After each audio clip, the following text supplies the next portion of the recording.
A new smartphone device to prevent the most lethal strokes is being trialled by doctors and pharmacists across Australia. And Dr Charles Ovadia is one of the practitioners testing the technology, and he joins us now.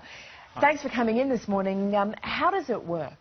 Well, it's got a chip that's sitting between two electrodes, and you put your hands on the electrode and it picks up the pulse rate, the electrical transmission from the body to give us a simple ECG or cardiograph.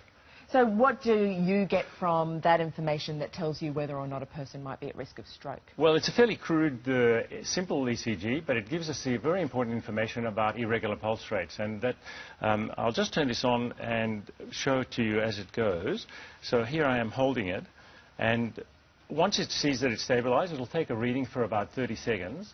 And after that 30 seconds, it'll transmit it via Audust or Vodafone or Telstra directly to a web space where I can view it from my computer. And so it takes 30 seconds for the pulse rate to be registered and about 30 seconds for it to download into my computer in my office.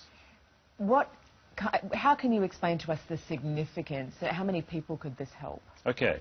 We know this from the statistics that there may be about 50,000 people around Australia who don't know that they've got this condition of atrial fibrillation, which is this chaotic form of irregular heartbeats that predisposes people to getting clots in the heart, which then travel through the circulation and cause a terrible stroke.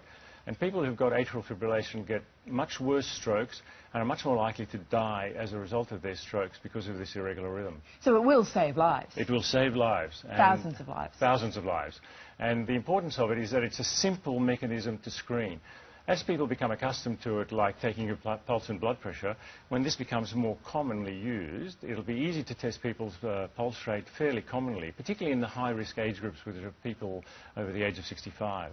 So if you're over 65, can you go to your doctor's surgery and have this test done right now? Not yet. Only some doctor surgeries are using it. It's still in the research phase.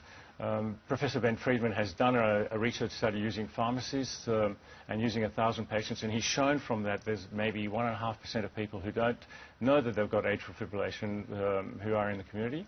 And it's now being trialled in doctors' surgeries to see how best it can be used as a screening tool. How do you feel about this? Oh, it's fantastic. It's really so simple because it's exactly what you need from a screening test, something that's simple, that's easy to explain and gives you an immediate result. Imagine if, pap smears or prostate checks are screening tools as well. But imagine if you could just walk into your office, into somebody's office and hold something and it tells you your pap smear is normal as quickly as that. So it's, well, you start working on that. We'll all be very happy with you if you come up with that one. Yeah, yeah, so that's what I mean. It's, because it's simple, easy to read, and it's 97% accurate, so that the doctor can be sure that what they've done is pick up somebody who's really at risk, and then send that patient on for further investigations, either something that they can do ECGs and further tests, or send it on to a cardiologist, and perhaps save a lot of lives. Brilliant. Thank you.